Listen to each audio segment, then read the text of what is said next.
Hi everyone, so today's video is going to be an anti-haul, I guess that's what I'm going to call this video, and what I'm not going to buy. This is something that has been kind of all over the internet. I think that the originator of something like this was Kimberly Clark, and she is the most amazing person ever. I always laugh at her videos. I'm totally subscribed. I freaking love her. What's up, girl? Hopefully you see this, because I will definitely, you know, be putting all your information in the down bar below. And I think she's got 6 anti-hauls now. So if you want to see my anti-haul and what I'm not going to buy, just keep on watching. Okie dokie. So let's go ahead and just get started. We're doing this on eyeshadow palettes today. I feel like we should break them up into different categories because there's way too much out there. It's just flooded. The market is just full of so many things right now, especially like summertime, and then fall's coming, so all that stuff is starting to be peaked or released or sneak peeked or whatever.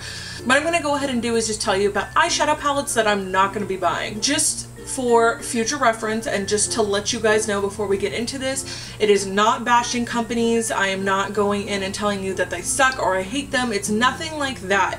This is just my opinion. If you want to buy something that I am talking about today, go for it, because it is your money, it is your life. You can live it anyway and buy anything you want to buy. With me, I have a little bit of a collection, if you wanted to say that. I have a very healthy collection, and I personally prefer individual shadows that I can put in a Z palette, or something that I can kind of pop out of its little case and put in a Z palette, because I feel like I can customize it for myself. I don't feel like I have to buy a whole palette with one color that I'm absolutely obsessed with, and then, you know, I've got all these other colors that I have to play with, and it's just too much. So with that being said, I used to buy a ton of eyeshadow palettes. I used to be a junkie when it came to eyeshadow palettes, but now I have compressed my eyeshadow palette collection. I have condensed it to a more manageable situation for most people. And if you have not seen my declutter, I think I did it last year. I'll go ahead and link it down below, because that was a big one, and I have decluttered even more since then, and I probably should have filmed it, but whatever. If you do want to see another decluttering video or something like that, or a stash video, please let me know. I'll do those, and then I'll link them down below for you. But with that being said, let's go ahead and just jump into it. This is just my opinion, and yeah, please don't hate me for it. Okay, so first we're going to start off with this bad boy. This one is the Tarte Swamp Queen collaboration. It's a beautiful palette. It is very like neutral and pinky and girly, and just, you know, it's really pretty, and I have swatched it. The pigmentation on the shadows are amazing. They are super duper soft and creamy, and they blend well. The thing is, I have all these colors. This is nothing I have not seen before. I have the colors. It's completely hyped up, and you don't need it. You do not need it. If you have these colors in your collection and you have a healthy collection like I do, you don't need it. Unfortunately, there's so much hype behind all of these collaborations with companies and all of these YouTubers and things like that, which I support 100%. Believe me, I have Jaclyn Hill's stuff, I've got Laura Lee's stuff, I've got a lot of stuff from other people, but this particular one, I just don't see the draw. I don't see the draw in the 3 really light, you know, colors for the brow bone. I don't see a draw with the purple, the light lavender purples, and then whatever dark colors are going on with, you know, the crease colors. I just don't see it. I don't need it, and I'm not going to buy it. The next one on the list is exactly the same thing. This is the Lorac Pro 3. This hasn't really been talked about too much on YouTube that I've seen, and I haven't seen too many tutorials with this, but it did come out, so they have the Lorac Pro 1, 2, and 3 now. The 1 is fantastic. It is great for beginners if you do not have anything in your collection. It's kind of an alternative to the Urban Decay Naked palette and things like that. all of these are so similar, and I feel like they're all trying to like keep up with the Joneses. I don't see, again, the draw, because with the Bunny palette you can do the exact same looks that you can with this one. It's just not for me. I've already got other colors that look just like this in my collection that are individual shadows, and the fact that a lot of them are just things I've seen before. Who needs another matte black? Like, honestly. Or another shimmer black. We all have it. One palette or another, or we have the individual ones from Makeup Geek. I love those shadows and I will never deviate from them unless there's something else out there. I mean, it was MAC for a long time and then it was Makeup Geek. Honestly, I've got enough shadows and I really don't need it, so I'm not gonna buy it. Alright, so let's go ahead and talk about this guy. This one is the Modern Renaissance palette. The Modern Renaissance palette is really pretty. It's pinky, it's gorgeous, it's got some dark reds, it's got some orange tones to it. Again, you can make the same look. If you have the Morphe 35O palette, if you've got any Morphe palette really, let's get real, this is something you do not need. It is, I mean, the pigmentation is amazing, but the thing is you can buy these individuals and then you can put them in a Z palette. So I don't see why I would want to buy a whole palette when I want like 2 colors out of it. I can just buy it from Anastasia Beverly Hills individually and just put them in a palette. So I'm not sold. The creaminess is really nice. I've swatched all of these, so I can tell you what is chalky and what's not chalky. But for my personal, you know, collection, I don't need it in my collection because it's going to sit in the back of this drawer right here. It's going to sit in the back of that drawer. It's going to gather dust. I'm going to forget I even have it, and then I'm going to move on to something else. So again, I'm not buying it. The list of things I'm not buying is this one. This is ridiculous. I'm sorry. If you're young and it's for somebody who's starting off and you're in middle school or high school, like early high school years, that's great. The pigmentation again is really nice and they do kick up quite a bit, so tapping off your brush and, you know, all of that is probably going to be a must with this one. But this is a So Cute palette from Too Faced.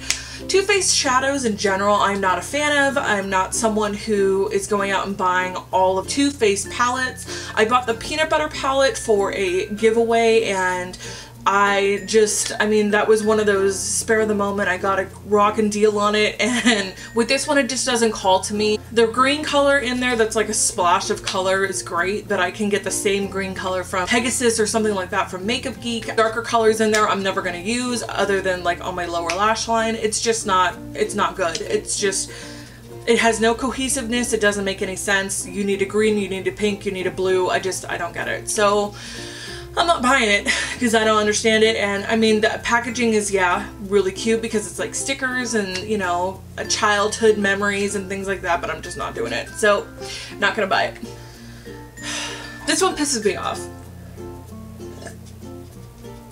This one pisses me off to no end just because it's not needed. It makes no sense, it's not needed, and nobody needs it. So, and what I'm talking about, the Smashbox Studio Matte Eyes looks like this. Again, not gonna buy it. Just because it is an all matte palette, you can get a better matte palette with more pigmentation, more like diversity with a Kat Von D matte, what is it, Shade and Light Eyes. That one's fantastic. That one I would recommend to anybody because there's so much you can with that one. This one gets muddled.